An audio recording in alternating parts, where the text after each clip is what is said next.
तो हेलो दोस्तों, स्वागत है आप सभी का learn and get YouTube channel में। दोस्तों, जैसे कि आपको मालूम होगा कि हम brief history of modern India की सीरीज़ को शुरू कर चुके थे। इसमें कुछ मैंने वीडियोस बना चुका हूं मैं पहले ही। इसमें एडवेंट ऑफ यूरोप के बारे में हमने बात करी है कि वो कैसे इंडिया में आए। देन यहाँ पर दूसरा यहाँ पर जो हम बात करने वाले हैं वो है India on the eve of British conquest. Eve of जो आप इसको बोलते होंगे, ठीक है, आपका जो प्रोनाउंसिएशन का तरीका है। तो इसके अंदर हम वीडियो के अंदर उसी के बारे में बात करने वाले हैं। काफ़ी बड़ा चैप्टर है ये। यहाँ पर हो सकता है कुछ 2 वीडियो में बनाऊँ इसके ऊपर, हो सकता है एक वीडियो में मैं कवर अप कर डालूँ इसको, ठीक है। तो हम यहाँ पर बात करने वाले हैं कि जो ब्रिटिश है, जब ब्रिटिशर्स इंडिया में आए उससे पहले की कंडीशन इंडिया की क्या चल रही थी।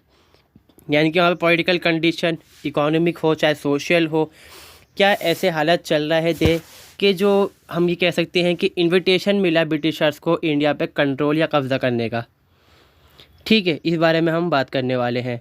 तो जो दोस्तों, अगर चैनल पे आप पहली बार आए हो तो आपसे रिक्वेस्ट है चैनल को सब्सक्राइब ज़रूर कर लें आप, क्योंकि वीडियो आपके लिए बहुत ज़्यादा हेल्पफुल होने वाली है। आपके हर तरह के कॉम्पिटिटिव एग्ज़ाम हो या अपने कॉलेजेस के एग्ज़ाम हो आपके, तो उसमें भी ये बहुत ज़्यादा यूज़फुल आपके लिए होने वाली है, ठीक है। अगर शुरुआत करते हैं इस वीडियो की, हम यहाँ पर अगर हम बात करें अपनी 18th सेंचुरी की मिडीवल हिस्ट्री के अंदर, तो उस टाइम का जो सबसे बड़ा सिनेरियो रहता है, या फिर जो हम कहते हैं घटनाक्रम इसको बोलते हैं हिंदी में, जो कंडीशन रहती है उस टाइम, मेन टॉपिक वहाँ पर ये होता है कि decline of Mughal power, Mughal empire का जो डिक्लाइन होता है, डिक्लिनेशन होता है, ठीक है, उसके बारे में सबसे ज़्यादा ख़ास कर यहाँ पर हम डिस्कस करते हैं हमेशा। क्योंकि जब मुग़ल पावर्स का डिक्लाइन यहाँ पर होगा तभी यहाँ पर इमर्ज होती है ब्रिटिश ईस्ट इंडिया कंपनी की पावर इंडिया के अंदर। जो सब ऑर्डनरी स्टेट्स हैं जिनको British East India company 1 by 1 defeat करती जाएगी अलग अलग डिफरेंट बैटल्स के अंदर, और देन यहाँ पे क्या होगा, पूरी तरह से वो इंडिया पे कब्ज़ा कर लेगी पूरी तरह से। अब यहाँ पर सवाल ये उठता है कि why did Mughals power decline. Mughals की जो पावर है वो डिक्लाइन कैसे हो गई। इतनी बड़ी उन्होंने सल्तनत कायम करी हिंदुस्तान पर, और इतने लंबे अरसे तक उन्होंने राज करा, चलाया देश को अच्छा तरीके से। फिर उन्होंने जो हारमनी थी, जो रिलेशन थे, जो मराठास हैं या फिर जो राजपूत स्टेट्स से हिंदूज थे, उनके साथ भी उन्होंने इस्टेब्लिश करे। मगर फिर ऐसा क्यों हो गया आखिरकार। तो जब हम बात करते हैं सल्तनतों की स्थापित होने की, जो बादशाहत स्थापित होती हैं, दवाल हो जाता है उनका, जब ख़त्म हो जाती हैं वो, तो उसमें यही चीज़ देखने को मिलती है, जहाँ पर आप कमज़ोर हुए सामने वाला आपके ऊपर पंजा जकड़ लेगा, आप अपना आपके ऊपर कब्ज़ा कर बैठ जाएगा करके। वही चीज़ यहाँ पर भी जो मुग़ल से उनके साथ भी सेम यही चीज़ होती है। यहाँ पर क्या होता है, तो कुछ चैलेंजेस यहाँ पर आते हैं, कुछ एक्सटर्नल चैलेंजेस हैं, कुछ इंटरनल चैलेंजेस यहाँ पे देखने को हमें मिलेंगे, जिस वजह से ऐसा यहाँ पर होता है। तो सबसे पहले जो प्रॉब्लम होती है, हम यही कहते हैं कि घर का भेदी लंका ढाए, तो वही चीज़ होती है यहाँ पर। तो इंटरनल चैनल में वो आ जाती है चीज़। यहाँ पर क्या क्या हो सकता है, यहाँ पर वीक सक्सेसर ऑफ औरंगज़ेब सबसे पहली चीज़ यहाँ पर आएगी, ठीक है। फिर दूसरा यहाँ पर होता है कि सक्सेशन के लिए लेकर कोई लॉ नहीं होता उनके, तो मुगल्स के अंदर जो पावरफुल होगा, छोटा भाई जो बड़ा भाई, जो जीत गया जंग के अंदर, आपस में जब लड़ेंगे आपस में गद्दी पे बैठने के लिए, जो जीत गया वो बादशाह बन जाएगा। कोई लॉ नहीं यहाँ पर। इसलिए क्या है कि वो आपस में लड़ते हैं, मुगल्स देखने को मिलेगा हमेशा। फिर आता है यहाँ पर जो नोबलिटीज़ होती हैं, जो वो कॉन्स्पिरेंसीज करते हैं बहुत ज़्यादा, जो सियासत चलती है दरबार के अंदर, वो गेम खेलते हैं, आपस में लड़ते हैं दूसरे से। वही चीज़ यहाँ पर प्रॉब्लम होती है, क्योंकि हर नोबल का अलग अलग, हर जो अलग प्रिंसेस को सपोर्ट करता है। वजह क्या है कि हर नोबल को चाहिए था बड़ी गद्दी, यहाँ पर उसको ही चाहिए कि मुझे बड़ा कोई टाइटल मिले, बड़ी पोजीशन मिले, तो मैं इसको सपोर्ट करूँगा, तो ये मेरी सपोर्ट मुझे बना देगा वज़ीर वगैरह। तो ये चीज़ यहाँ पर होती है। तो सबसे पहली चीज़ जो हम देखने वाले हैं वो यहाँ पर होने वाली है वीक सक्सेसर ऑफ औरंगज़ेब। इसमें हम जो रूलर्स हुए लेटर मुगल, जिनको हम कहते हैं, जो औरंगज़ेब के पास जितने भी रूलर होते हैं मुगल्स, उनको हम लेटर मुगल्स के नाम पे ही जानते हैं, क्योंकि वो जितने भी रूलर्स यहाँ पर आएंगे वो मैक्सिमम कमज़ोर रूलर्स ही यहाँ पर रहेंगे। इतने ताकतवर रूलर नहीं हैं कि जो सब ऑर्डनरी स्टेट आपस से मुँह उठा रहे हैं उनको कुचल सकें। वो जो ब्रिटिश ईस्ट इंडिया कंपनी अपना ज़ोर दिखा रही है उसको दबा लें, वो कुछ नहीं कर पाते ऐसा ख़ास वो। और होते होते क्या होता है, जब बहादुर शाह सेकंड, जिनको हम ज़फ़र बोलते हैं, गद्दी पे बैठते हैं, तो उनको ब्रिटिशर्स ले जाते हैं बर्मा में, वहाँ मर जाते हैं वो। आखिरकार फिर जो मुग़ल एम्पायर है वो बिल्कुल ख़त्म हो जाता है इंडिया से, ठीक है। मगर देखिए 2 स्टेप के अंदर हम बांटते हैं मुग़ल पावर की जो डिक्लाइन होती है, अगर उसे हम बांटना चाहें तो पहला क्या आता है, जब औरंगज़ेब का रेंज चल रहा होता है तो ये डिक्लाइन फेस करती है मुग़ल पावर। ये काफ़ी हद तक हम देखें रिबेल्स होते हैं, रिबेल्स ख़ास तौर पर दक्कन के अंदर ज़्यादातर हो रहे होते हैं उस टाइम। मराठास अपनी पावर को इमर्ज कर रहे हैं, इधर एक्सटर्नल अफेयर हैं उनके पास वेस्टर्न साइड से। देन हम देखेंगे जो बंगाल है वो बार बार आज़ाद हो रहा है, उस पर कब्ज़ा करा जा रहा है, बार बार वो मुँह उठाता है बंगाल की जो सियासत होती है वहाँ की। मगर जब औरंगज़ेब आलमगीर की मौत होती है तो ये बहुत ही तेज़ी से गिरती है सियासत उनकी। और दूसरा स्टेप जब आता है जब मोहम्मद शाह रंगीला गद्दी पे बैठता है, अगर हम देखें, क्योंकि मोहम्मद शाह रंगीला के टाइम में ही नादिर शाह दिल्ली पे हमला करता है और दिल्ली को लूटता है, और दिल्ली में बड़े मास स्केल पर मैसेकर्स किए जाते हैं। इंसान को ऐसे मारा जाता है जैसे कि गाय बछड़े काट दिए जाते हैं, इससे जानवरों को काटा जाता है। यहाँ पर मैसेकर जो होता है यहाँ पर वो बुझा किया जाता है यहाँ पर इंसानों का। तो यहाँ पर क्या हम देखेंगे कि 50-150 साल के अंदर ही 12 रूलर्स हमें फेस करने को मिल जाएंगे मुगल्स के अंदर, मुग़ल एम्पायर के अंदर। जहाँ पे कहीं 5 कम से कम होने चाहिए थे, 3, 4, 5 होने चाहिए थे, वहाँ पर 12 रूलर्स बैठते हैं गद्दी पे, थ्रोन होते हैं एंड डिथ्रोन किए जाते हैं। यहाँ पर जो नोबल्स होते हैं वो ऐसा करते हैं, और साथ में जो उनके कॉम्पिटिटर होते हैं अपने भाई वगैरह जो होते हैं। तो पहला हम बात करते हैं जो बहादुर शाह के आलमगीर औरंगज़ेब जो बैठता है वो यहाँ पर होता है बहादुर शाह फर्स्ट। ठीक है, बहादुर शाह फर्स्ट का यहाँ पर क्या होता है, जब ये गद्दी पे बैठता है 1707 में ही गद्दी पे थ्रोन पे बैठता है, सक्सीड करता है इसको। एंड इसका जो असली नाम होता है वो होता है मुअज़्ज़म, और ये टाइटल यहाँ पर लेता है, अडॉप्ट करता है बहादुर शाह का। बहादुर शाह ये इसलिए कह रहे हैं हम क्योंकि फर्स्ट है ये, ठीक है। जो सेकंड होगा उसको हम सेकंड बोलते हैं, जिसको बहादुर शाह ज़फ़र के नाम से जानते हैं। अब यहीं पर जो प्रॉब्लम आती है वो देखने को शुरुआत में ही देखने को मिल जाती है। वो क्या होती है यहाँ पर, वॉर ऑफ सक्सेशन, कि गद्दी पर कौन बैठेगा। यहाँ पर काफ़ी लंबी लड़ाई चलती है इनके भाइयों से, इनके आखिरकार ये जीतते हैं। और गद्दी पे कब बैठते हैं, 65 ईयर ओल्ड होते हैं जब ये गद्दी पे एक्सीड करते हैं यहाँ पर। तो आप देख लो 50-65 साल की उम्र में तो क्या हाल है इंसान का, एक बूढ़ा ही हो चुका है वो राजा। तो बाकी वो जो जोशीलापन है उसके अंदर जो चाहने का देश को, वो उसमें नहीं होगा यहाँ बिल्कुल भी। शायद सियासत करने का उसको तजुर्बा हो मगर एक्सपीरियंस नहीं होगा उस पर इतना ज़्यादा यहाँ पर। ठीक है, अब देन यहाँ पर क्या होता है, रिबेल्स चल रहे होते हैं जो राजपूताना है और दक्कन में खासकर चल रहे हैं रिबेल्स यहाँ पर देखने को मिलेंगे। तो ये पहले फोकस करते हैं अपना राजपूताना की तरफ, जहाँ पर राजपूत राजा होते हैं। ठीक है, इसमें अंबर और मारवाड़ जो होता है ख़ास तौर पर ये मुखर होकर सामने आते हैं, बिल्कुल इस क्रुएल्टी से हमला कर जाते हैं बार बार। जो वहाँ पे भेजते हैं ये लोगों को, आर्मी को, उसको ही दबा डालते हैं। और ये डिमांड करते हैं यहाँ पर कि भाई हमें हमारी जो चीज़ें हैं दी जाए, हमारा जो रूल है, हमारा पावर जो है हमें वापस मिल जाए। तो ये क्या करता है आखिरकार बादशाह, ये कहता है चल भाई डील करते हैं हम आपसे और हम आपको देते हैं मनसब। मनसबदारी जानते होंगे आप। मनसबदारी यहाँ पर क्या है कि भाई कुछ सैनिक होते हैं, सैनिक कुछ भी मतलब कई सैनिक हो सकते हैं, हज़ारों में है सैनिक, कई हज़ार सैनिक होते थे इनके पास। जितने सैनिक हैं उतनी बड़ी ज़मीन का उनको हिस्सा मिल जाएगा, जहाँ से वो अपना खर्चा पानी जो निकालना है वो ले सकते हैं यहाँ से। देन क्या होता है यहाँ पर दूसरे जो चेंजेस करते हैं, ये दूसरा चेंजेस इनका ये होता है जो ऑर्थोडॉक्स पॉलिसीज़ होती हैं औरंगज़ेब आलमगीर की, उसका ये अबॉलिशमेंट कर डालते हैं यहाँ पर। जिसमें ख़ास तौर पे जजिया टैक्स जो था जिसको लगाया था औरंगज़ेब ने, वापस ले लेते हैं। ये ऐसा इसलिए करते हैं कि जो नॉन मुस्लिम्स पॉपुलेशन, जो सिटीज़न है इनकी, जो जनता है अपनी आवाम, वो इनसे इनके ख़िलाफ़ ना हो पाए। ये एक तरह से उनके आगे सरेंडर करते हैं अपना आपको कि हाँ भाई चलिए ठीक है, आप मेरी प्रजा हो, मैं आपकी बात को मानता हूँ, प्रॉब्लम्स को समझता हूँ मैं आपको। तो दो चीज़ डील कर ली, जनता को ही मनाने की कोशिश कर ली, जो राजपूत हैं उनको ही मना लिया काफ़ी हद तक। अब आती है यहाँ पर बात साउथ में दक्कन में मराठास के बारे में।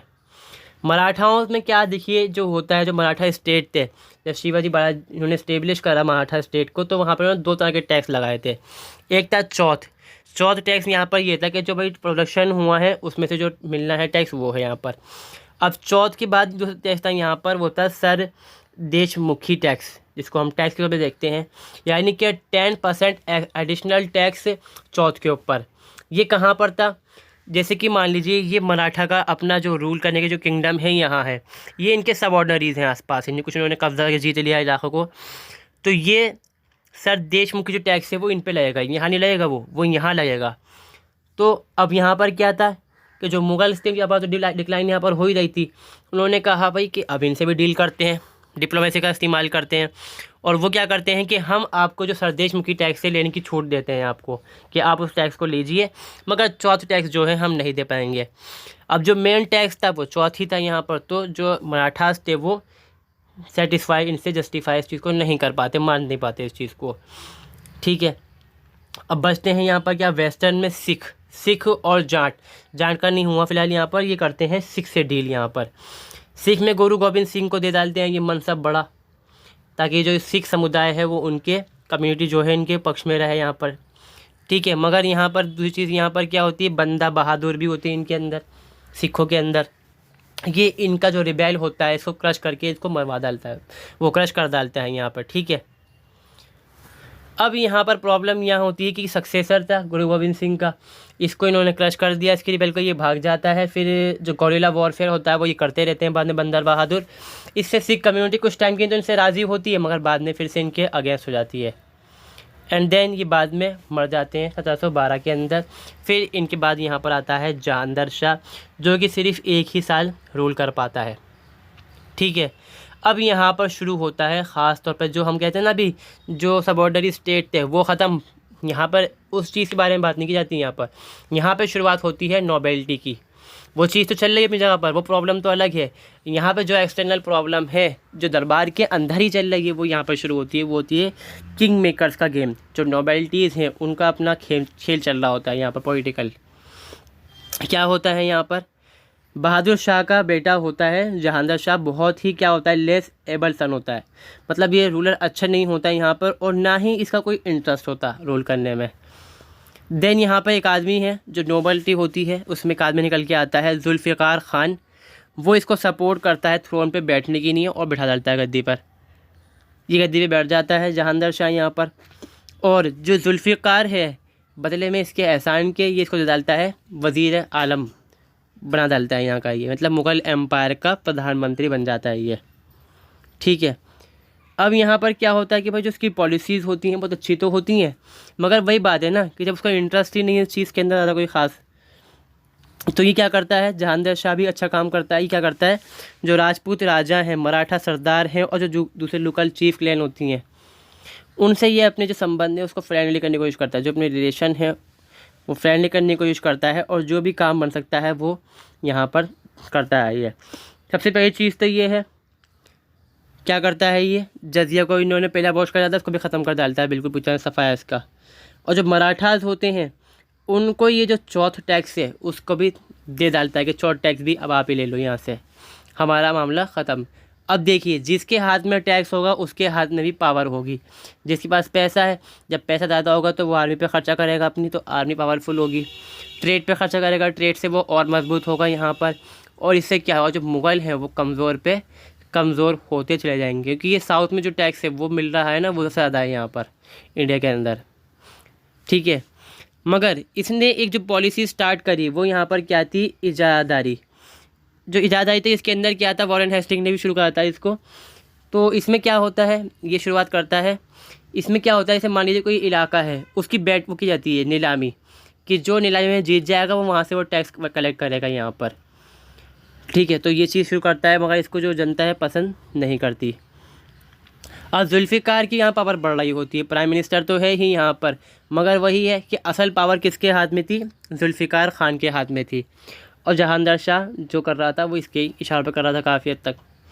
तो जो यहाँ पर जो दूसरे नोबेलिटीज़ होते हैं उनको जेलस होती है, और वो जहांगीर शाह के कान में जहर खोलते हैं इसके ख़िलाफ़। एंड देन क्या होता है, जहांगीर शाह को मरवा डाल देता, वो जहांगीर शाह और जो ये जहांगीर शाह और जो जुल्फ़िकार है, पहले तो क्या करता है, ये जो जहांगीर शाह ही मरवा डालता है जुल्फ़िकार ख़ान को।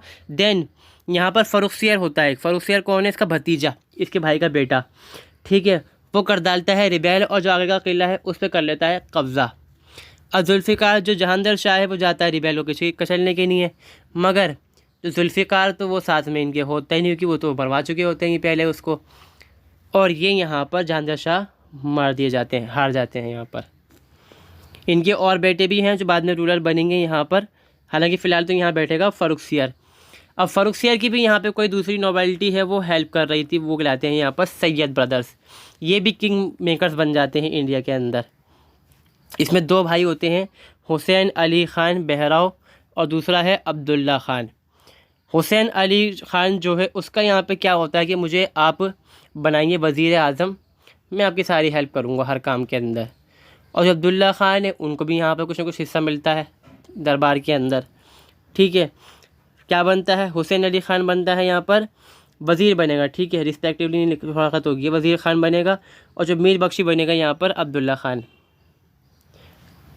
अब क्या होता है यहाँ पर, जैसा राजा जो भाई इन्होंने वफ़ादारी दिखाई इनके नहीं है, दोनों भाइयों के नहीं है, और इन्होंने वफ़ादारी दिखाई वरसे फ़ारूक़िया के नहीं है कि भाई हम आपको मदद करेंगे गद्दी पे बैठने के नहीं है। तो चलता अच्छा खासा काम चलता रहता है यहाँ पर। मगर बाद में क्या होता है, जो नोबेलिटीज़ होते हैं वो कान भरने लग जाते हैं सैयद बदर के ख़िलाफ़, जो फ़ारूक़िया है उसके कान में। तो फ़ारूक़िया की बात जो फैलती है दरबार से होते हुए जो दोनों भाई हैं इनके पास पहुंच जाती है। और बाद में क्या होता है यहाँ पर, यही इसको गद्दी से हटा डालते हैं। अब एक चीज़ यहाँ पर और है बीच में जो आती है, जो हम बात कर रहे थे एडवेंट ऑफ यूरोपियन पावर्स के बारे में, उसमें एक चीज़ आती है, जब आलमगीर से जो ब्रिटिश ईस्ट इंडिया कंपनी है उन्होंने व्यापार करने के लिए बंगाल में तय करा था कि हम आपको कोई टैक्स नहीं देंगे ज़मीन के ऊपर, मगर आप हमसे सालाना 3,000 रुपये ले लिया करिए। आलमगीर मान जाते हैं इस चीज़ को। अब आलमगीर की बात आप देखें कितने लंबे टाइम बाद देखिए यहाँ पर, जो ये फ़ारूक़िया है इनसे, आलमगीर से नहीं, मेरे याद नहीं आ रहा, वैसे थोड़ा सा मिस्टेक हो रही मुझसे, शायद जहांगीर से किसी से करते हैं वो डील याली कि हम आपको 3,000 रुपये देंगे सालाना। ठीक है, तो ये चीज़ मान जाते हैं वो यहाँ पर। और बाद में जब फ़ारूक़िया बैठते हैं गद्दी पर, तो जो वहाँ का नवाब होता है, ठीक है, तो वो मना कर डालता है बंगाल का कि 3,000 रुपये नहीं लेंगे, हम आपसे टैक्स लेंगे। तो ये शिकायत लेके पहुँच जाते हैं किसके पास, फ़ारूक़िया के पास। अब जो फ़ारूक़िया है वो ये जानता है कि ये बंगाल का नाम मुझे परेशान कर रहा है, और जो साहब के अंदर जो हम कहेंगे कि जो दूसरा हैदराबाद को परेशान कर रहा है, तो क्या कर डालता है कि हाँ जी 3,000 रुपये दीजिए, आप व्यापार करिए, ज़मीन पे आपको कोई टैक्स नहीं देना पड़ेगा यहाँ पर। वो चीज़ भी ये गड़बड़ करता है यहाँ पर। तो इससे क्या होता है, जब उनको कम टैक्स देना पड़ रहा है, आमदनी ज़्यादा हो जाती है उनकी, तो ये बाद में उनके लिए नुकसानमंद रहता है। ठीक है, दो उनके पास राजा बैठते हैं, और ये क्या करते हैं, जो पॉलिसीज़ होती हैं सैयद ब्रदर्स की, क्योंकि गद्दी पे तो ये बैठा है, पावर इनके ही हाथ में है, ये पॉलिसीज़ इस्तेमाल करते हैं रिलीजियस टॉलरेंस की। तो दूसरे हिंदू धर्म हैं, जो सिख हैं, ईसाई हैं, सब के लिए टॉलरेट रहते हैं, और सबको बड़ी बड़ी गद्दियाँ देते हैं एडमिनिस्ट्रेशन के अंदर, ताकि ये आसानी से इनके साथ में कोऑर्डिनेट कर सकें यहाँ पर। और जो नोबेलिटीज़ हैं इनको नमक हराम कहती है, क्योंकि ये बाद में हटा डालेंगे गद्दी से, इसको मार डालेंगे यहाँ पर फ़ारूक़िया को 1720 के अंदर। फिर दो जो राजा हैं उनको भी यही बिठाएंगे यहाँ पर। दूसरे कौन से आएंगे, रफ़ीउद्दजला दराजात। ठीक है, और ये सिर्फ 8 महीने की नहीं गद्दी पे बैठते हैं, और कोई ख़ास यहाँ पर काम नहीं हो पाता। ये थोड़ा शराबी टाइप के इंसान दिखाएं, ठीक है, अल्कोहलिक होते हैं, और ये मर जाते हैं यहाँ पर। दूसरे आते हैं रफ़ीउस दौला, ये भी मर जाते हैं, इनको टीबी हो जाता है यहाँ पर। ठीक है, और इनके ही बीच में इनका जो दूसरा भाई होता है वो क्या कर डालता है यहाँ पर, जो रिबेल है वो कर डालता है, जिसको सैयद बदर क्या करते हैं, कैद कर डालते हैं आगरा के अंदर। सॉरी, आगरा के अंदर नहीं, आगरा में ही करते हैं, हाँ ठीक है। अब आता है यहाँ पर मोहम्मद शाह। मोहम्मद शाह को हम रंगीला ही बोलते हैं, कि ये रंगीले इंसान थे, बहुत ज़्यादा रंगीले इंसान इसलिए थे क्योंकि ये शराब पीना, डांस देखना जो करती थी औरतें, उसको देखने में ज़्यादा शौकीन थे। बाकी चीज़ में इनका ध्यान कम ही था यहाँ पर, और ये इतने बिल्कुल एबल ही नहीं थे कि रूल करने के लायक सही से होंगे, ना मिलिट्री कमांडर अच्छे थे ये। इन्हीं के टाइम में यहाँ पर क्या होता है, आता है नादिर शाह दिल्ली पे हमला करने के लिए। उससे पहले क्या हुआ, यहाँ पर सैयद ब्रदर्स बन चुके थे यहाँ पर किंग मेकर। अब जो दूसरे नोबल से वो फिर अपना गेम खेलते हैं, वो लेकर आते हैं यहाँ पर मोहम्मद शाह को उनके अगेंस्ट। और कौन कौन होता है इसके अंदर, निज़ामुल मुल्क चिन कुलिश खान, असफ जहान, जो बाद में यहाँ पर क्या बनेंगे, हैदराबाद के निज़ामुल मुल्क बन जाएंगे। जो हैदराबाद के जो बनेंगे वो ठीक है सूबेदार बनते हैं, निज़ामुल मुल्क कहलाते हैं ये, कि देश का जो निज़ाम चलाने वाला हो, प्राइम मिनिस्टर एक तरह से। ठीक है, दूसरे हैं यहाँ पर मोहम्मद अमीन ख़ान, इनके भाई बाप के कज़न जो होते हैं यहाँ पर, मैं चाचा ताया लगेंगे इनके रिश्ते के अंदर, मामा चाचा ताया लगेंगे। ठीक है, यहाँ पर तो ये क्या करते हैं, ये दोनों मिलकर मरवा डालते हैं जो सैयद ब्रदर्स हैं, इनका ये एंड करते हैं बिल्कुल गेम के अंदर। और यहाँ बन जाता है कौन गद्दी पर, मोहम्मद शाह बैठता है गद्दी के ऊपर। देन यहाँ पर क्या होता है, हुसैन खान कौन बनता है, वज़ीर बन जाता है और कहलाता है इम्तादुद्दौला। और निज़ामुल मुल्क को जो चिनक्रिश खान है बन जाते हैं निज़ामुल मुल्क, देश का निज़ाम चलाने वाला, मतलब सेकंड रूलर मान सकते हैं इनको मेरी तरह से। और इसी में क्या कहते हैं चिनक्रिश खान, वो कहते हैं कि भाई आपको बिठाया मैंने गद्दी पे, तो मुझे चाहिए ऑटोनॉमी और चाहिए सूबेदारी मुझे हैदराबाद की, क्योंकि हैदराबाद क्या था अपने आप में एक रिच स्टेट था बहुत ज़्यादा, इनको मिल जाता है बदले में। और बाद में क्या है, ये इन्हीं की बात को मानने से इनकार कर डालते हैं। और अवध है सब ऑर्डरी स्टेट होता है, ये भी इंडिपेंडेंट बनने लग जाते हैं यहाँ पर अपने आप में। बुरहानुल मुल्क सादत खान बनते हैं। मुर्शिद कुली खान है बंगाल के अंदर, वो भी अपने आप को ऑटोनॉमी के अंदर लेके आते हैं। देन हम बात करते हैं यहाँ पे जो इन्वेजन है नादिर शाह का, उसके बारे में 1739 में। कौन है नादिर शाह? नादिर शाह होता है एम्पर ऑफ ईरान। जब ये गद्दी पे बैठता है तो यहाँ पर गड़बड़ क्या करता है, यहाँ पर जो मोहम्मद शाह है वो जो नादिर शाह के दरबार के अंदर जो अम्बेसडर होते हैं अपने, उनको वापस बुला लेता है और जो डिप्लोमेटिक टाइज होती हैं उनको तोड़ डालता है। रिलेशन जो होते हैं व्यापार को लेकर, जब जो ख़ास तौर पर जो पॉलिटिकल होते हैं यहाँ पर, उसको ही तोड़ डालता है। नादिर शाह इससे बात करना चाहता है और यहाँ पर कई सारे इन्वॉय भेजता है, 3 भेजता है मेनली, 2 तो वापस पहुँच जाते हैं, मना कर डालता है मोहम्मद शाह इसको काम करने को, और तीसरे को यहाँ पर डिटेन कर डालता है रंगीला। अब यहाँ पे क्या होता है, एनरेक्ट हो जाता है कौन, नादिर शाह, और वो हमला करता हुआ फिर दिल्ली तक आ ही जाएगा। आप जानते हैं फिर क्या करता है, वही दिल्ली पे आता है। कैसे कैसे आएगा, पहले वो 3 रीज़न यहाँ दिखाए जाते हैं। पहले तो उन्होंने डिटेन करा, रिलेशन तोड़े। दूसरा रीज़न यहाँ पे आने का क्या है इंडिया में, कि जो अफ़गानिस्तान पे जब वो इन्वेट करता है, अफ़गानिस्तान को वो इन्वेट करता है, और जो अफ़गान नोबल्स होते हैं वो भाग के आते हैं दिल्ली में, और कौन देता है शरण उनको, रंगीला। तीसरा रीज़न क्या है कि सादत खान जो है बुरहानुल मुल्क अवध के, और कौन है निज़ामुल मुल्क कहाँ के, हैदराबाद के, वो इनवाइट करते हैं इसको आने के लिए। वजह क्या है कि जो मोहम्मद शाह पावर कम हो जाएगी और हम बन जाएंगे राजा अपने इलाके के अंदर। वो चीज़ वाकई में होती भी है ऐसी।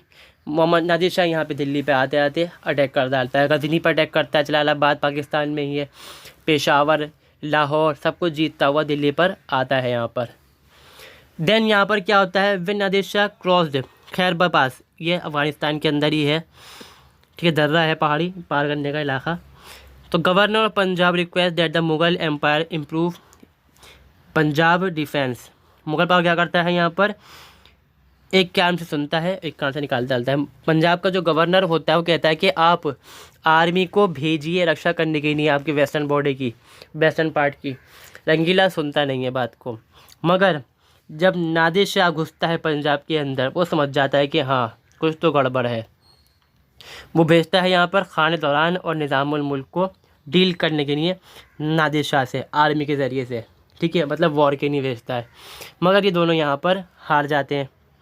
फिर ये मोहम्मद शाह खुद पहुँचता है अपनी आर्मी को लेकर, और आर्मी हारती है और इसका साथ छोड़ के भाग जाती है, और नादिर शाह इसको अरेस्ट कर डालता है यहाँ पर। फिर वो लेके आता है दिल्ली में आता है लाल किले के अंदर, गद्दी पे बाकायदा बिठाया जाता है उसको, ठीक है। और करनाल में जंग होती है यहाँ पर, पहले तो बात इनकी दोनों की, बाकी आगे हम चलते हैं क्या होता है। दिल्ली में आता है, गद्दी पे बैठता है, जितना भी किले के अंदर चाबी जो होती है किले की पहले तो उसको मिल जाती है, ख़जाना सारा इसका। अब बचता है यहाँ पर मयूर सिंहासन, पीकॉक थ्रोन और कोहिनूर हीरा। एक कहानी है इसके बारे में। ये कहानी है कि भाई कैसे इनने हीरा लिया मोहम्मद शाह से। मोहम्मद शाह की गद्दी जो सिर पर टोपी पहनता था, टोपी जो होता था ताज, उसके अंदर होता था कोहिनूर हीरा। तो नादिर शाह क्या करता है, एक दरबारी को देता है रिश्वत, बता कहाँ पर है, वो कहता है टोपी के अंदर है उसकी। नादिर शाह कहता है कि तुम भी मेरे भाई, मैं तुम्हारी भाई। अब हमने जब इतना कुछ कर लिया है, तुम अपनी टोपियों को भी एक्सचेंज कर बदल लेते हैं यहाँ पर। नादिर शाह रख देता है टोपी अपनी इसके सिर पे, और जो मोहम्मद शाह की टोपी है वो रख देता है अपने सिर पे, और कोहिनूर पहुँच जाता है ईरान के पास, ठीक है। जो पीकॉक थ्रोन होता है उसको वो ले जाता है यहाँ दिल्ली से। और फिर दिल्ली के अंदर आप देखेंगे लाल किला है, उसके पीछे एक मस्जिद है, सुनहरी मस्जिद, वहाँ मैं गया भी हूँ, एक बार मैंने बनाई भी है वहाँ की वीडियो। तो उसमें वहाँ पे बैठ के ये अपना काम करता था नादिर शाह बार, जब मतलब देखना, पैगाम सुनना, बातें करना, ठीक है। तो वहाँ पर ये सुनता है कि दिल्ली के अंदर जो लोग हैं, खबर फैल चुकी है कि नादिर शाह है उसको मार दिया गया है, और दिल्ली के अंदर क्या है, दंगे फसाद शुरू हो गए हैं, और जो पर्शियन ट्रॉप्स हैं उनको दिल्ली के जो लोग हैं वो मार रहे हैं। इस चीज़ को देखने के लिए वो निकलता है बाहर किले से, और वो देखता है दिल्ली गेट है, चांदनी चौक है, इस इलाके के अंदर लाशें पड़ी होती हैं पर्शियन ट्रॉप्स की। और जब वो गुस्से में आता है तो आखिरकार वो निकालता है कि जो दिल्ली के अंदर तुम्हें लिखा है इंसान, कत्लेआम करो उसका। इंसान से लेकर कुत्ते, जानवर, बिल्लियाँ जो आ गया है सबको काट डालो यहाँ पर। और उसने बड़ी स्केल पे करवाया जाता है, कम से कम 2 लाख लोगों को मरवा डालता है कुछ दिनों के अंदर ही यहाँ पर। और उठाने की नहीं, कोई लाश को उठाने की नहीं दिल्ली में नहीं होता है यहाँ पर। और ये कब होता है, मोहम्मद शाह के टाइम में ही। मुझसे टैप कट गया था यहाँ पर, ठीक है। अब आगे चलते हैं हम। यहाँ पर दूसरा इसका बेटा बैठता है यहाँ पर, मोहम्मद शाह का बेटा अहमद शाह, ठीक है। ये 1748 से 1757 तक 9 साल तक अच्छा खासा टाइम है इसका, रूल करता है। और ये कुद्सिया बेगम के बारे में आपने शायद सुना होगा कि ये एक डांस कर बोलते हैं इनको, थी यहाँ पर ये, जिनसे इन्होंने शादी करी थी मोहम्मद शाह रंगीला ने। और दिल्ली के अंदर वो कश्मीरी गेट है, उस तरफ एक मस्जिद भी है, कुद्सिया बाग है, कुद्सिया मस्जिद है, वो उन्होंने ही बनवाई थी मस्जिद, जहाँ पर 1857 की विद्रोह के टाइम में रॉयट्स के जो हम बताते हैं फर्स्ट इंडिपेंडेंट वो होता है इंडिया का, उसमें ख़ास जानबूझकर ब्रिटिश ईस्ट इंडिया कंपनी की जो आर्मी थी उसने हमला करा था उस मस्जिद के। बहुत ज़्यादा टूटी पड़ी मस्जिद, वहाँ भी हम गए थे, पट्टी बना रखी है, देखिएगा आप उस वीडियो को भी, ठीक है। अब इसी टाइम में क्या होता है, जब अहमद शाह बैठता है गद्दी पर, अहमद शाह मोहम्मद अब्दाली वो हमला करना शुरू कर डालता है दिल्ली के ऊपर, क्योंकि उस टाइम तक जो नादिर शाह है उसका क्या हो चुका होता है, यहाँ पर उसकी हत्या हो चुकी होती है, उसकी हत्या, मरता नहीं है अपने आप, वो हत्या की जाती है उसकी। और अहमद शाह अब्दाली बन जाता है अफ़गानिस्तान का बादशाह।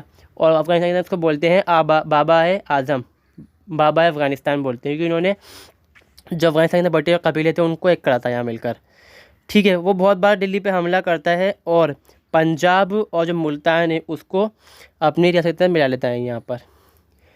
देन क्या होता है, जो मराठास होते हैं वो कहीं ना कहीं सब्र कर रहे थे कि हाँ चलिए ठीक है, चलिए ठीक है, हम बात को मान रहे हैं, आपकी बात को मानना है। मगर जहाँ वो देखते हैं नादिर शाह दिल्ली पे हमला कर रहा है और दिल्ली में अब पावर इतनी नहीं है कि वो हमें दबा सके, वो फ़ौरन एकदम से अपना एक्शन लेते हैं और मालवा जो मध्य भारत का इलाका है और बुंदेलखंड का जो मध्य प्रदेश का इलाका लगते हैं ये सारे, उसको ये छीन लेते हैं इससे। और उनका वज़ीर क्या है, इनको आखिरकार क्या करता है, अंधा करके सलीमगढ़ दिल्ली में लाल किला, उसके पीछे ये किला है जहाँ पे दिल्ली की जो रिज़र्व फोर्स रहती है इंडिया की जो है यहाँ पर, ठीक है, इंडियन आर्मी की, तो वो वहाँ पर उसको कैद कर डालता है यहाँ पर।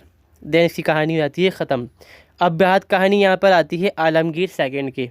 ये जो जहांगीर शाह है उसी का बेटा है, ठीक है, जिसको फर्रुख ने हटाया था उसका बेटा होता है यहाँ पर ये, मोहम्मद शाह का मतलब भाई हो गया यहाँ पर ये, ठीक है। इसको बिठाता कौन है यहाँ पर, इमादुल मुल्क बिठाता है गद्दी के ऊपर, ठीक है।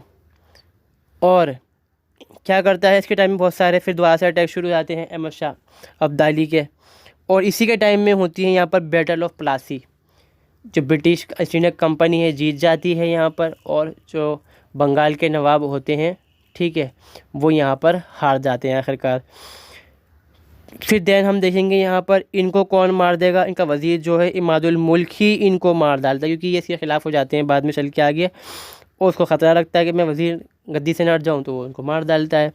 सारा खेल चल रहा है अब नोबेल्टी का, जो दरबारी हैं सब वो खेल रहे हैं, जिसको चाहते हैं वो बिठा डालते हैं गद्दी के ऊपर। अब अगला आता है यहाँ पर शाह आलम सेकंड, जिसको हम बोलते हैं अली गौहर, ठीक है। इसके टाइम में जो दिल्ली सल्तनत है वो महज इतनी रह जाती है कि दिल्ली में जो हम कहते हैं ना चांदनी चौक का इलाका, जो पुरानी दिल्ली है, वहाँ से लेके सिर्फ पालम तक, पालम एयरपोर्ट जो है ना दिल्ली में, सिर्फ वहाँ तक, इससे ज़्यादा कहीं थी नहीं।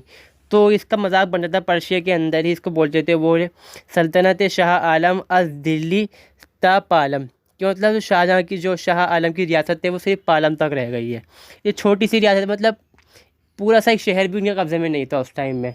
यानी कि जो बुरहानुल मुल्क है, निज़ामुल मुल्क है, बंगाल तो चला गया था पहले ही अंग्रेज़ों के हाथ में, और इधर जो सिख हैं, मराठा हैं, सब ने छीन कर ख़त्म कर दिया। दिल्ली अच्छी थी छोटी सी बिल्कुल अब उनका रास्ता।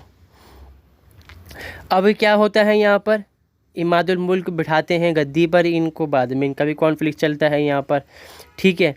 और कुछ कॉन्फ्लिक्ट चल रहे होते हैं अवध के साथ, वहाँ से ये लौट के वापस दिल्ली आते हैं, दबा की कोशिश करते हैं। इस टाइम क्या होता है यहाँ पर, जो मराठा हैं वो पावरफुल हो जाते हैं दिल्ली में अब वापस से आके। थर्ड बैटल ऑफ पानीपत कौन लड़ता है यहाँ पर, ये होती है अहमद शाह अब्दाली और जो मराठास हैं उनके बीच होती है। अहमद शाह अब्दाली जीत जाते हैं इसको, ठीक है, और ये मराठा जो होते हैं यहाँ पर हार जाते हैं। और यही वो मौका था, अगर मराठा जीत जाते अहमद शाह अब्दाली से तो शायद अंग्रेज़ इंडिया के ऊपर रूल ना कर पाते, क्योंकि दिल्ली के ऊपर उस टाइम तक कब्ज़ा कर चुके थे मराठा, क्योंकि ये भाग चुके थे दिल्ली छोड़ के अपनी, ये तो भारत भाग गए थे बच के, इनके पास था ही क्या, पालन तक था इनका। अब यहाँ पर क्या होता है, इसी बीच बैटल ऑफ बक्सर होती है। कहाँ पर होती है, बंगाल में ही होती है फिर से ये। बैटल ऑफ बक्सर में क्या क्या होता है, शाह आलम की फ़ोर्स, बुरहानुल मुल्क की फ़ोर्स और बंगाल के जो नवाब हैं जो नाम के होते हैं उनकी फोर्सेस मिलकर बक्सर में युद्ध लड़ती हैं British East India company army से, और ये तीनों के तीनों ही हार जाते हैं इसके अंदर, ठीक है। जो नवाब अवध के जो नवाब होते हैं वो तो भाग जाते हैं उस टाइम फ़िलहाल के लिए, जो बंगाल के होते हैं वो भी ख़त्म, उनकी कहानी, बचते हैं बेचारे ये। और इनसे भी ईस्ट इंडिया कंपनी कहती है भैया कंपनसेशन दो आप हमें, जो आपने गलती करी है भुगतान भरी है इसका आप हमें, ठीक है। बैटल बक्सर किस इमेज में होती है, देखिए मैंने नाम भी लिख रखे, मैं भूल गया नाम। Hector Munro British national fight से होता है यहाँ पर, मीर कासिम बंगाल से, सुजाउद्दौला बंगाल अवध से, और शाह आलम कौन है, ये तीन मिलके हारते हैं। और इलाहाबाद ट्रीटी होती है आखिरकार, इसमें क्या होता है, दीवानी राइट्स मिल जाते हैं British East India company Bengal में, उड़ीसा में। और क्या है, जिसको दीवानी राइट्स मिल गया उसके पास क्या आ गई, रेवेन्यू की पावर आ गई कि आप ख़जाना जो रेवेन्यू है कलेक्ट कर सकते हैं। जो चीज़ यहाँ पर किस साथ हो रही थी, जब मराठाओं को दी तो मराठा पावरफुल हो गए, जब निज़ामुल मुल्क को मिली वो पावरफुल हो गए, बंगाल के नवाब को मिली वो पावरफुल, अवध के मुल्क मिल गई वो पावरफुल, होते होते ख़त्म दिल्ली की हुकूमत यहाँ पर। फिर आता है अकबर सेकंड, दिन आता है यहाँ पर बहादुर शाह जफ़र, ठीक है। सन ऑफ कौन है यहाँ पर, शाह आलम। और इसको भी एक तरह से हम क्या कहते हैं कि दिल्ली का जो लाल किला है उसके आसपास तक उस समय तक ब्रिटिश ईस्ट इंडिया कंपनी ने चारों तरफ से को घेर रखा था बिल्कुल। तो आप देखेंगे सिविल लाइन जो दिल्ली के अंदर आज के टाइम में मौजूद है, वहाँ उनकी बाकायदा छावनियाँ हुआ करती थी। जैसे दिल्ली आज है यूनियन टेरिटरी है एक तरह से, ऐसे ही मान लीजिए कुछ ऐसा ही हिसाब हुआ करता था यहाँ पर। जैसे दूसरे स्टेट थे, ब्रिटिश इंडियन कंपनी ने यहाँ पर कब्ज़ा कर लिया था बाकायदा, और उनके गवर्नर वगैरह बैठा करते थे उनके दरबार के अंदर, ठीक है, उनके अपने जो रिप्रेजेंटेटिव हुआ करते थे। और सेम चीज़ दिल्ली के अंदर भी ऐसी हो चुकी थी यहाँ पर, मगर यहाँ तक कि जो लाल किला है उसके अंदर नहीं बैठते थे वो, वहाँ पर उनका सिविल लाइन के अंदर ही अपना, हम जो दिल्ली यूनिवर्सिटी है ना, दिल्ली यूनिवर्सिटी जो कॉलेज के अंदर जो हेड ऑफिस है वायसराय का, वो चांसलर का, वो उनका बंगला हुआ करता था, वहाँ से वो बैठते थे। और जो वायसराय दिल्ली का बनता है, जब हिंदुस्तान का पहला वायसराय जो बनता है वो वहीं से ऑपरेट करता है, तो वहाँ पर वो चीज़ करते हैं वहाँ से, और दिल्ली ख़त्म। यहाँ पे दिल्ली के अंदर जो मुग़ल जो एम्परर है वो रूल ख़त्म हो जाता है। और जो बहादुर शाह जफ़र होते हैं वो चाहे ज़िंदगी काटते हैं अपनी, यहाँ पर जो जी रहे हैं तो जीने दीजिए हमें। फिर बाद में कहते हैं कि 2 गज़ ज़मीन ना मिली उनको। राजा राम मोहन रॉय को टाइटल दे डालते हैं ये राजा का, ये जो राजा राम मोहन रॉय हैं यहाँ पर पेंटर होते हैं बहुत अच्छे, ठीक है।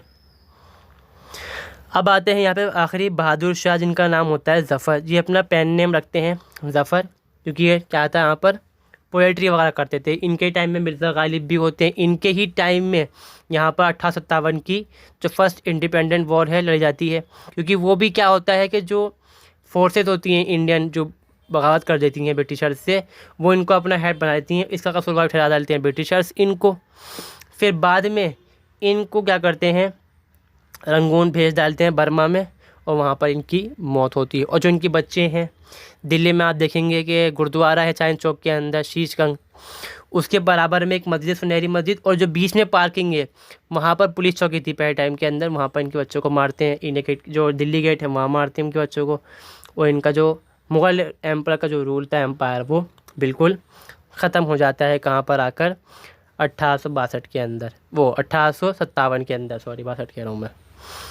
अब यहाँ पर हम बात करते हैं कि एक्सटर्नल जो प्रॉब्लम थी वो तो हम बात कर चुके हैं, ये नादिर शाह था, और जो अहमद शाह अब्दाली है वो यहाँ पर बहुत ज़्यादा रोल प्ले कर रहे थे अपने आपस में। हम बहुत सा देख लेते हैं यहाँ पर जो एक्सटर्नल इन जो चैलेंजेज हैं वो ये हैं यहाँ पर क्या है यहाँ पर वेस्टर्न साइड से अटैक हो रहे थे यहाँ पर ईरानियंस अफगानीज ज़्यादातर रूल करने के अटैक कर रहे थे दिल्ली के ऊपर। उनका मकसद जो बताया कहा जाता है हिस्ट्री के अंदर अगर हम देखें तो मकसद ये दिखाते हैं कि भाई वो दिल्ली पर लूटने के मारे करते थे हमेशा ऐसा। हाँ ये सच है वाकई में ऐसा वो करते भी थे।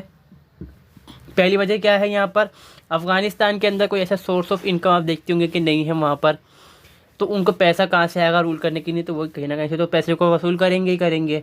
दूसरी चीज़ क्या थी यहाँ पर कि जो इंडिया के जो छोटे मोटे रूलर्स थे, ख़ास तौर पे हम जिनको बोलेंगे सरदार थे, जो वेस्टर्न बॉर्डर से लगते हुए होते थे, तो वो अक्सर उनके बॉर्डर्स में छापा मारना, क्योंकि एक स्पिरिट थी हिंदुज़म की, एक स्पिरिट थी मुसलमानों की अपनी, तो ये आपस के अंदर रिलीजियस जो टकराव था ये हमेशा रहा करता था उस जगह पर। तो भाई बार बार छोटे मोटे हमले हो रहे हैं, छोटे मोटे हमले वहाँ साइड से भी हो रहे हैं, और ये छोटे मोटे हमले ही क्या करते थे बाद में आखिरकार बड़ा युद्ध का रूप लिया करते थे। ऐसा युद्ध अक्सर हुआ करता था ऐसे ही। यहाँ पर नादिर शाह दिल्ली पे अटैक करता है, दिल्ली को जीतता है। बताया था मैंने आपको वजह इसके पीछे क्या थी कि उन्हें मोहम्मद शाह ने अपनी जो एम्बेसडर था उसके दरबार से निकाल लिया। फिर जो उसके ख़िलाफ़ अफ़गानी नोबल्स थे उनको अपने यहाँ जगह दी। फिर भारत के जो निज़ामुल मुल्क थे, ठीक है, बुरहानुल मुल्क थे यहाँ पर सादत ख़ान, उन्होंने बुलाया उनको अटैक करने के लिए। 3 रीज़न यहाँ पर हो गए। तो 2 रीज़न्स तो इसके अंदर यही हैं कि इंडिया के जो रूलर्स थे उन्होंने बढ़ावा दिया, उनके दुश्मनों को इंडिया में बुला लिया। तो वो अटैक क्यों नहीं करेगा, उसने अटैक कर दिल्ली के ऊपर आके, उसने दिल्ली को बर्बाद कर डाला बिल्कुल। देन वो क्या हुआ, नादिर शाह पास लौटते लौटते उसका असैसिनेशन हो जाता है, यहाँ पर उसको मार दी, उसकी हत्या की जाती है। और यहाँ पर जो उसका सक्सेसर बनता है वो बनता है अहमद शाह अब्दाली, जो अफ़गानिस्तान का रूलर बनता है। यहाँ पर इसको बाबा है अफ़गानिस्तान कहते हैं अफ़गानी लोग, क्योंकि उसने अफ़गानिस्तान के अंदर जो बहुत सारे अलग अलग ट्राइब्स थे उनको जोड़कर उसने एक करा था यहाँ पर।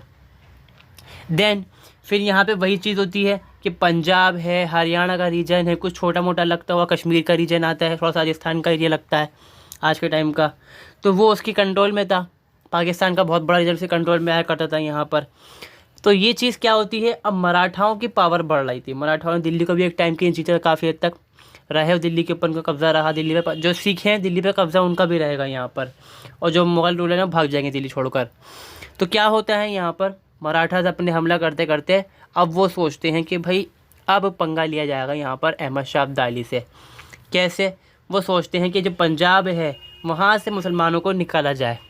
देन पंजाब पे अटैक करने के लिए निकलते हैं यहाँ पर, और यहीं से शुरुआत होती है हमारी जो मराठा बिटवीन अहमद शाह अब्दाली है कॉन्फ्लिक्ट है, जो वॉर होता है, जिसको हम 3rd बैटल ऑफ पानीपत कहते हैं, जो कि 14 जून 1761 में हुई थी। मराठा एम्पायर और दुर्रानी एम्पायर। दुर्रानी कौन थे यहाँ पर, अहमद शाह अब्दाली को अहमद शाह दुर्रानी भी कहा था, क्योंकि दुर्रानी ट्राइब से थे ये, ठीक है, वैसे इनका नाम पड़ा इस नाम का। मराठा के साइड में कौन था यहाँ पर, सदाशिव भावती, जिनका यहाँ पर इनको बैटल के टाइम ही मार दिया जाता है, युद्ध के टाइम ही। और नुकसान ज़्यादा दोनों साइड से ही होता है, अच्छा खासी बड़ी बताया जाता है, स्टोरी में बताते हैं कई लाख में तादाद थी दोनों की सेनाओं की मिलाकर, और दोनों साइड से हारते हैं। और अहमद शाह अली अब्दाली क्या होता है यहाँ पर, जीत जाता है, और उसको फिर बदले में क्या मिलता है, मराठाओं को हराया तो मराठाओं का जो ख़जाना है वो उसके हाथ में आ गया। और यहीं से जो हम देखते हैं कि मराठाओं की पावर बढ़ रही थी एकदम से नीचे आनी शुरू हो जाती है, बिल्कुल कोलैप्स हो जाती है उनकी पावर यहाँ पर, ठीक है। और यहाँ पे फिर बाद में क्या होता है कि सिंध पंजाब के इंक्लूड तो था ही, जिसको चाहते थे जीतना कौन, यहाँ पर जो मराठा थे। फिर जो मराठा हैं उनकी जो पावर जो बच रही थी इंडिया के अंदर, आखिरी पावर जो ब्रिटिशर्स को टक्कर दे सकती थी, उसका अपना भी पतन हो जाता है यहाँ पर। फिर उनके अंदर अपनी जो आपसी परेशानियाँ भी थी, ऐसे बात नहीं है कि एक्सटर्नल प्रॉब्लम उनकी नहीं भी थी, उनके यहाँ भी एक्सटर्नल प्रॉब्लम थी कि पेशवा कौन बनेगा, इस इलाके का जो मतलब राजा कौन बनेगा यहाँ, वो सारी प्रॉब्लम इनके यहाँ पर भी थी अपने। अब वापस हम लौटते हैं तो वो देखते हैं हम जो एक्सटर्नल जो इंटरनल प्रॉब्लम ख़ास तौर ज़्यादा थी यहाँ पर, वो थी रोल ऑफ नोबेलिटी। दरबारी थे, उनका रोल आप जानते हैं कि दरबारी सैयद ब्रदर्स हैं यहाँ पर, ठीक है, वो ख़ास तौर मशहूर, सबसे ज़्यादा जो मशहूर होते हैं यहाँ पे वो सैयद ब्रदर्स ही रहते हैं कि किंग मेकर बन जाते हैं वो एक टाइम के अंदर, कि जब चाहते हैं बिठाते हैं गद्दी पे, जब चाहते हैं गद्दी पे हटा डालते हैं। फिर निज़ामुल मुल्क है यहाँ पर, वही बनते हैं यहाँ पर हुसैन अमीन ख़ान जो है, ठीक है, बिठाते हैं यहाँ पर मोहम्मद शाह को गद्दी के ऊपर। और इससे पहले भी हम देखते हैं कुछ आते हैं जो एबिलिटीज़ यहाँ पर। तो ये चीज़ प्रॉब्लम क्रिएट कर रही थी यहाँ पर जो मुग़ल एम्पायर है उसको।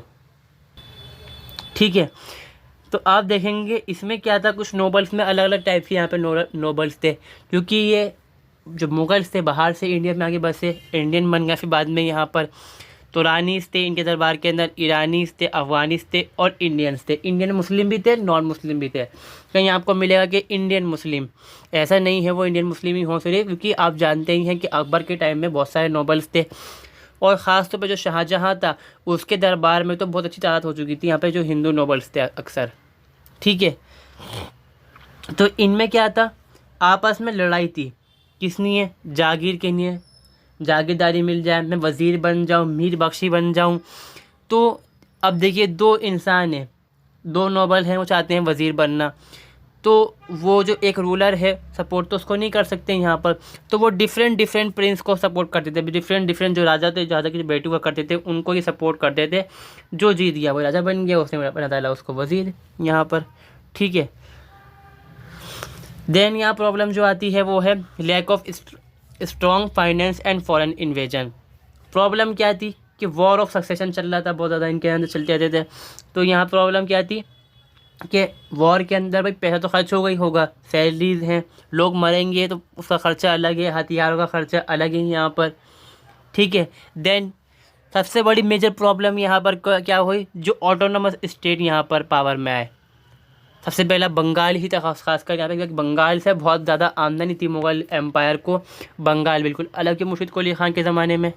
ठीक है, दूसरी प्रॉब्लम यहाँ पर, सॉरी मुर्शिद कुली ख़ान ही मैं नाम भूल रहा हूँ उनका, तो ठीक है हम देखते हैं बंगाल अलग हो चुका था यहाँ पर। एंड देन यहाँ पर फिर है अवध और निज़ामुल मुल्क का हैदराबाद, जिसकी अच्छी खासी आमदनी थी, बहुत ज़्यादा आमदनी थी, बहुत अमीर बताया जाता था उसको स्टेट को ज़माने के अंदर। तो ये जब ऑटोनोमस स्टेट आपस में अलग हो गए तो जो यहाँ से आता था रेवेन्यू वो ख़त्म हो गया बिल्कुल इनके पास आना। देन जो बचा कुचा रेवेन्यू था वो जीना किसने यहाँ पर, फॉरेन इन्वेजन ने। ख़ास तौर पे यहाँ पे नादिर शाह ने तो बहुत कुछ बचाई, अहमद शाह अब्दाली लिया है तो वो भी लूट के लेगा दिल्ली से बहुत सारा माल यहाँ का। फिर यहाँ पर प्रॉब्लम है जो यूरोपियंस पावर आती हैं। यूरोपियंस पावर में क्या था कि भाई उनके पास मिलिट्री और फाइनेंशियल सुपीरियर थे वो इंडियंस थे, कि मिलिट्री उनकी अच्छी हो चुकी थी, गन्स का इस्तेमाल करते थे। वहीं पर इंडिया का थे तलवार लेके भाग रहे हैं आज भी, अब सामने से गोली मारी, तलवार किस काम की आपके। ठीक है ना, तो ये प्रॉब्लम्स यहाँ पर थी, मिलिट्री टैक्टिक्स उसके उनके पास थी। और एक चीज़ तो सबसे ख़ास है यहाँ पर जो शायद बहुत कम लोग जानते हैं कि मुग़ल के पास नेवीज़ नहीं थी अपनी, उनके पास कोई नेवी ही नहीं थी यहाँ पर। जो पुर्तगाली हैं वो इसी वजह से इन पर काबिज हो पाए कि उनके पास नेवी नहीं थी मुग़ल्स के पास। वो नेवी बनाते भी कहाँ से कि पुर्तगाली यहाँ पर आ चुके थे तो उन्होंने उनको कोई मौका भी नहीं दिया, उन्होंने खुद भी कभी ऐसा एफर्ट नहीं करा। देन यहाँ पर जो उनके अपने ही जो लोग थे उसमें क्या प्रॉब्लम आती है यहाँ पर, वो है अलाइंस, वो शिफ्टिंग ऑफ एलिजेंस ऑफ ज़मींदार ख़ास तौर पे जिनके पास एक बड़ी तादाद के अंदर सोल्जर्स हुआ करते थे, जैसे मनसबदार हुआ करते थे, मनसबदारों के अंडर उनको रखा जाता है यहाँ पर कि वो इतनी सेना भेजेंगे लड़ने के टाइम में। जब उन्होंने देखा कि मुग़ल पावर डिक्लाइन हो रही, सी पावर जो है वो ख़त्म होती जा रही है यहाँ पर, तो उन्होंने भी उनका साथ देना छोड़ दिया और अपने अपने इलाके के अंदर अपना अपना इन्फ्लुएंस बढ़ाने लग गए यहाँ पर। और इसमें कई टाइप के हम देखते हैं कि ठाकुर हैं, राय हैं, कुत हैं, देशमुखी हैं, ये अलग अलग तरह के यहाँ पर ज़मींदार थे इनके ज़माने के अंदर। तो इनके यहाँ पर क्या हो गया कि उन्होंने अपने आप को अलग बनाना शुरू कर डाला मुग़ल एम्पायर से, तो सेना मिलनी बंद हो गई यहाँ से। ठीक है, फिर जागीरदारी का केस था इसके अंदर कि जागीरदारी क्या थी, मतलब ज़मीन की हक मिल जाना कि भाई आपको पावर है यहाँ पर कि आप जो है ज़मीन से टैक्स ले सकते हैं यहाँ पर। ये भी चीज़ क्या हो गया यहाँ पर कि इनको अलग होने लगे तो भाई टैक्स मिलना यहाँ से भी प्रॉब्लम, हर तरह से मतलब मुग़ल एम्पायर के पास हर तरह से प्रॉब्लम थी कि उनको कमज़ोर वो होते चले गए। और इस तरह से बाद में हम देखते हैं कि ब्रिटिश एम्पायर स्टैब्लिश इंडिया पे हो जाता है। रिलीजियस हमने कहा था रीजनल जो पावर्स थी, देखिए सक्सेसर स्टेट जो बनते हैं यहाँ पे वो हैदराबाद, निज़ामुल मुल्क और बंगाल के अंदर मुर्शिद कुली ख़ान में से आता है। मुझे डाउट हुआ उस टाइम कि शायद मुर्शिद कुली ख़ान नहीं थे, मुर्शिद कुली ख़ान से सादत ख़ान होते हैं यहाँ पे, इनको बुरहानुल मुल्क कहा था अवध के अंदर। और जो मुग़ल एम्पायर से अलग होते हैं सबसे पहला स्टेट यहाँ बनता है मैसूर। टीपू सुल्तान के जो बाप होते हैं, पिता जो होते हैं, वो उसको अलग कर डालते हैं मैसूर को, और फ्रांस की सपोर्ट से काफ़ी हद तक अपनी जो टेक्नोलॉजी है उसको डेवलप भी करते हैं यहाँ पर। और उनमें आप जानते होंगे कि वो रॉकेट्स का इस्तेमाल करते थे। रॉकेट के पीछे सिरे पे डंडी लगी हुई होती है ना आज के टाइम में, उनके टाइम में होती थी तलवार लगी हुई उसके ऊपर, कि रॉकेट जाएगा आगे उड़कर, जब नीचे आएगा तो तलवार घुस के सीना फाड़ देगी किसी का भी, सीने में लगे तो फट जाएगा, इंसान मरेगा। कैलरा भी अलग हुआ यहाँ पर। और जो राजपूत स्टेट थे वो तो ख़ास तौर पे अंबर है, मेवाड़ है, मारवाड़ है, ये ख़ास तौर पे अलग हो गए थे यहाँ से। और मराठा तो यहाँ पर थे ही थे। न्यू स्टेट मराठा, सिख, जाट्स, अफ़गान, ये बहुत सारे स्टेट अलग हो गए थे इनसे। अफ़गान कैसे अलग हो गए, जो वेस्टर्न साइड था वहाँ से जब नादिर शाह ने छीन लिया तो वो अलग हो गए यहाँ से। पर इनकी भी कुछ लिमिटेशन थी, इन्होंने भी गेम खेला स्टेट्स ने, ख़ास तौर पे जो यहाँ पर जो सक्सेसर स्टेट बोलेंगे, जो सब यहाँ पे स्टेट बने रहे हैं, वो ये थे, इन्होंने कहा कि हम आपको अपना बादशाह तो मानेंगे, मगर भाई जो हमें ऑटोनॉमी चाहिए यहाँ पर। जैसे कि हमने देखा अफ़गानिस्तान के अंदर गज़नी को जो रूलर रहे गज़नी के ऊपर, गज़नवी के, ठीक है, तो जो मोहम्मद गौरी आए दूसरे सल्तनत जो आई वहाँ पर, उन्होंने कहा कि हाँ आप हमारे बादशाह हैं। और वहीं पर जो इल्तुतमिश है, कुतुबुद्दीन ऐबक ने, उसने भी यही खेल खेला था कि हाँ जो गज़नी के अंदर बादशाह बैठा है वो हमारा मुखिया है, आज भी हम उसको अपना लॉर्ड मानते हैं, मगर सुल्तान हम यहाँ पर हैं, हम यहाँ के सुल्तान हैं, हम आपके गवर्नर नहीं हैं। अब वही चीज़ उन्होंने भी करी अब, ठीक है। फिर दूसरी बात चीज़ क्या थी कि इनके अंदर आपस में लड़ाई झगड़ा था, बहुत ज़्यादा लड़ते झगड़ते थे आपस के अंदर, और कोई सिस्टम ऐसा नहीं इन्होंने बनाया जिससे कोई आगे बढ़ सके टेक्नोलॉजी के अंदर। अब यही वजह नहीं थी, यहाँ पर कुछ वजह और भी थी, जिसमें सोशल इकोनॉमिक कंडीशन आती हैं। सोशल कंडीशन तो बाद में देखेंगे, हम पहले देखते हैं इकोनॉमिक में क्या हुआ यहाँ पर कि एग्रीकल्चर जो थी वो हमेशा से घाटे का सौदा रहा किसानों की नहीं खेती करना। यहाँ पर कैसे कि किसान मेहनत मजदूरी से खेती करता है, यहाँ पर अच्छा खासी मेहनत करता है उसके अंदर, मगर बदले में उसको बहुत कम यहाँ पर से जो फ़ायदा तब मिलता था। कैसे कि ज़मींदार को वो अलग टैक्स देगा, जागीरदार को टैक्स देगा यहाँ पर। फिर तो ये यहाँ पर क्या है कि टैक्स के ऊपर टैक्स को बार बार देना है।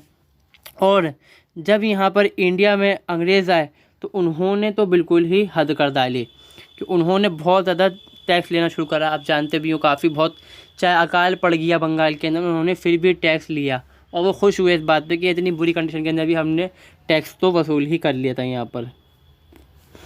इसमें खेती वाला में क्या था, यहाँ पर वही चावल और गेहूँ, चीन गन्ना है, काली मिर्च के साथ ख़ास तौर पे यहाँ पर जो दूसरी चीज़ें कॉटन है, कपास, ऐसी खेती वो कर देती है इंडिया के अंदर।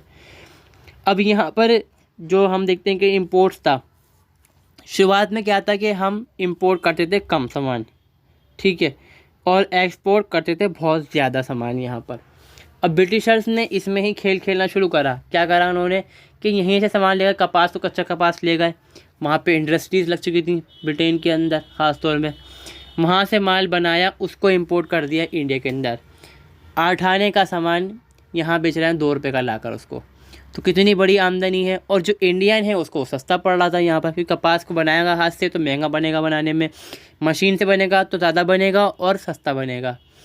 तो वही चीज़ यहाँ पर होने लगी। और ये क्या हुआ, कुछ हद तक हम कह सकते हैं कपास वगैरह को वो जो अमेरिका है वहाँ से भी लिया करते थे, मगर इंडिया से लेते थे ख़ास तौर पर, इतना था। तो इससे क्या हुआ, जो यहाँ की इंडस्ट्रीज़ हैं वो ठप होने लग गई। यानी कि क्या हुआ, जो इंडियन का पैसा है पहुंचने लग गया अब ब्रिटेन के अंदर, और जो इंडियन कारोबार थे, छोटी छोटी स्मॉल इंडस्ट्रीज थी, कारखाने थे, वो सब ठप हो गए यहाँ पर। टेक्सटाइल की इंडस्ट्रीज इंडिया के अंदर थी, बन चुकी थी, मगर वो इतनी ज़्यादा पावरफुल नहीं रही, ठीक है। जैसे हम देखते हैं कि यहाँ पर बहुत जगहों पर सूरत है, अहमदाबाद है, भरूच है, औरंगाबाद है, मसूलीपट्टनम है, मुल्तान है, ये बहुत सारी जगहों पर उन्होंने अपनी फैक्ट्री जो वो टेक्सटाइल इंडस्ट्रीज़ यहाँ पर शुरू हुई थी।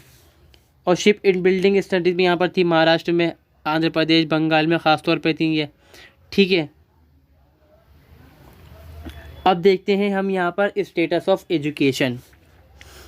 एजुकेशन तो वही पुरानी की पुरानी एजुकेशन का सिस्टम था यहाँ पर, कि हिंदू जो तो पाठशाला में पढ़ रहे हैं, मुस्लिमों के पास मकतब था यहाँ पे, मदरसे जिसको हम बोलते हैं, वरना जब मिलजुल के पढ़ते भी थे लोग, पाठशाला के अंदर मुस्लिम भी पढ़ते थे, ऐसी बात नहीं है यहाँ पर, ठीक है। और वहाँ पर यहाँ पर चीज़ प्रॉब्लम यहाँ पर थी कि साइंस और टेक्नोलॉजी को पढ़ाया नहीं जाता था इंडिया के अंदर। आज भी इंडिया का वही हाल है कि रट्टा मारना है आपको, स्किल डेवलप नहीं करनी है आपको बिल्कुल अपने अंदर। तो वही चीज़ शुरुआत चली आ रही है इंडिया के अंदर, वो आज भी ये जो प्रॉब्लम है एजुकेशन सिस्टम के अंदर हमारे, शुरुआत से ऐसी ही हालत है यहाँ पर। तो कुछ सेंटर्स भी थे यहाँ पे संस्कृत के, काशी है जो वाराणसी कहलाता है आज के टाइम में, मिथिला है, उत्का है, मदरसे भी थे यहाँ पर, पटना में हैं, बहुत सारे जगह मदरसे ऐसे इस्टेब्लिश थे। मगर बात वही है ना कि धार्मिक शिक्षा है और थोड़ी सामाजिक शिक्षा मिल गई यहाँ पे, टेक्नोलॉजी तो कोई गायब है यहाँ से, कि डेवलपमेंट कहाँ से होगा यहाँ पर। ठीक है, अब देखते हैं हम सोशल सेटअप। बहुत सारी कास्ट थी यहाँ पर, आप जानते ही हैं यहाँ पर कि कास्ट अलग अलग धर्म थे, अलग अलग जात थी यहाँ पे, ट्राइब्स बटे थे, बहुत सारी जो लैंग्वेजेस बहुत ज़्यादा थी इंडिया के अंदर। ये प्रॉब्लम है यहाँ पर, अगर हम इसको देखें ना तो ये प्रॉब्लम थी इंडिया के अंदर एक तरह से। हम तो मानते हैं, खुश होते हैं कि हमारे यहाँ इतनी सारी चीज़ें हैं, फिर भी हम साथ मिल के रहते हैं, मगर उस टाइम के अंदर ये प्रॉब्लम थी क्योंकि एक कास्ट दूसरी कास्ट से लड़ रही है, मिलजुल के नहीं रह रहा कि अगर छोटी जात का इंसान है तो जो कुआं है ब्राह्मण का उससे पानी नहीं पिएगा, उसको मारेंगे। तो इस चीज़ का भी अंग्रेज़ों ने इस्तेमाल करा कि इंडियंस को इंडियन के ख़िलाफ़ भड़काया, और इससे क्या है हमारा समाज जो है कमज़ोर रहा। एजुकेशन अच्छी नहीं थी, टेक्नोलॉजी डेवलप नहीं हो पाई, आर्म्स डेवलप नहीं हो पाए इंडिया के अंदर, इसलिए ब्रिटिश के पास हथियार हमसे बेहतर थे, हम डेवलप नहीं कर पाए अपने अंदर। ब्रिटिशर्स ने इंडियंस को ही इंडियन के ख़िलाफ़ खड़ा कर दिया, मगर हम साथ में फिर भी नहीं रह पाए। हम आज तो हम खुश हैं क्योंकि हमारे पास डिग्निटी है, फिर भी यूनिटी है यहाँ पर। ठीक है, और जो कहते हैं पैट्रियार्कल फैमिलीज थी कि जो बाप ने कह दिया वही चलेगी बात, जो बच्चों की इच्छा है उसमें कोई फ़र्क नहीं पड़ता, जो औरतों की इच्छा है वो कुछ नहीं है दबाना यहाँ पर। देन यहाँ पे फिर दूसरी चीज़ थी यहाँ पर वर्ण है। यहाँ पर हिंदूज़ के अंदर आप जानते होंगे कि जात के अलावा वर्ण भी होते हैं, वो भी अलग से यहाँ पर थे। तो यहाँ पर हिंदूज़ है, मुस्लिम है, सब में डिवीज़न ही डिवीज़न था आपस के अंदर। एक तो वो रिलीजियस बेस पे अपन बटे हुए थे, और फिर जब अंग्रेज़ों ने देखा इस माहौल को तो उन्होंने भी इस चीज़ को बढ़ावा दिया, और कुछ हद तक ये मान जाता है हिस्ट्री के अंदर। अगर हम देखें तो हम ये देखेंगे कि जो औरंगज़ेब हैं वो रिलीजियसली काफ़ी हद तक टॉलरेट नहीं थे। उन्होंने टैक्स लगाया तो इससे हिंदू भड़के उनके ख़िलाफ़ कि मुस्लिम पर टैक्स लगा रहे हैं, तो वो चीज़ यहाँ से शुरुआत होती है। देन यहाँ बचता है यहाँ पर जो वीमेंस की पोजीशन है बहुत ही डाउन थी, बहुत ज़्यादा डाउन थी यहाँ पर। ठीक है, बहुत ही यहाँ पर क्या क्या लोग जो औरतें थीं, गरीब मजदूर औरतें थीं, वो ख़ास तौर पे खेतों के अंदर काम करती थी यहाँ पर, और ज़मीन के अंदर उनका कोई हक़ नहीं था फिर भी यहाँ पर। ठीक है, हिंदू धर्म के अंदर तो ख़ास तौर पे यहाँ पे ये प्रॉब्लम थी। फिर पॉलीगैमी थी यहाँ पर, मतलब कि एक आदमी कहीं बीवी थी, चाइल्ड मैरिज थी यहाँ पर, दहेज है, सती है, तो ये प्रॉब्लम थी यहाँ पे इंडिया के अंदर। अच्छी चीज़ तो है करना भाई, इतना भी नहीं कि आप दबा दी जाए उस चीज़ को। यहाँ पर स्लेवरी को देखा अंग्रेज़ों ने यहाँ पर, हालांकि जो स्लेवरी जो इंडिया के अंदर थी वो यूरोप से बेटर थी। औरतों का काम अलग है, औरतों काम करने के लिए आदमी काम अलग कर रहे हैं, घर के काम कर रही हैं औरतें, दरबार में खाना पानी का बाकी जो चीज़ें वो अलग आदमी काम कर रहे हैं। मगर यहाँ जो प्रॉब्लम थी इंडिया के अंदर, वो ज़्यादातर घर में ही काम करने वाली औरतें थीं, और तीसरी चीज़ यहाँ पर थी कि वो घर से बाहर ही नहीं निकलती थी यहाँ की इंडियन औरतें। अब आता है जो लास्ट है यहाँ पर आर्ट है, आर्किटेक्चर एंड कल्चर है जो डेवलप हुआ उस टाइम इंडिया के अंदर। इसमें क्या है, सादत दौला, असफदौला, ठीक है, बड़ा इमाम बड़ा लखनऊ में उन्होंने बनवाया। और समाई के जो राजा थे जय सिंह, उन्होंने बहुत सारे, आप जानते हैं दिल्ली के अंदर जंतर मंतर है, जगह जगह जंतर मंतर बनवाए उन्होंने। ऑब्जर्वेटरी हैं जयपुर में, दिल्ली में, मराठ, मथुरा में, बनारस में, उज्जैन में, ये सब उन्होंने बनवाए। ठीक है, पेंटिंग स्कूल है, कांगड़ा है, राजपूताना है, ये सब प्ले पावर में आए यहाँ पर। और उर्दू के अंदर कौन था यहाँ पर, मीर सौदा, नाजिर, मिर्ज़ा गालिब तो ख़ास तौर पर आप जानते ही होंगे, इनके नाम शायद आपने फिर भी ना सुने हों। और जो लैंग्वेजेस हैं वो डेवलप हुई यहाँ पे काफ़ी सारी इंडिया के अंदर। सो ये हमारा जो वीडियो जो चैप्टर था, 4th चैप्टर यहाँ पर, ठीक है, India on the eve of British conquest, ये होता है यहाँ पे कंप्लीट। अगर ये वीडियो आपको अच्छी लगे तो ज़रूर वीडियो को लाइक करें, चैनल को सब्सक्राइब करें, दोस्तों के साथ आप वीडियो को ज़रूर शेयर कर लें। Thanks for watching this video, see you soon, मिलते हैं हम नेक्स्ट वीडियो में।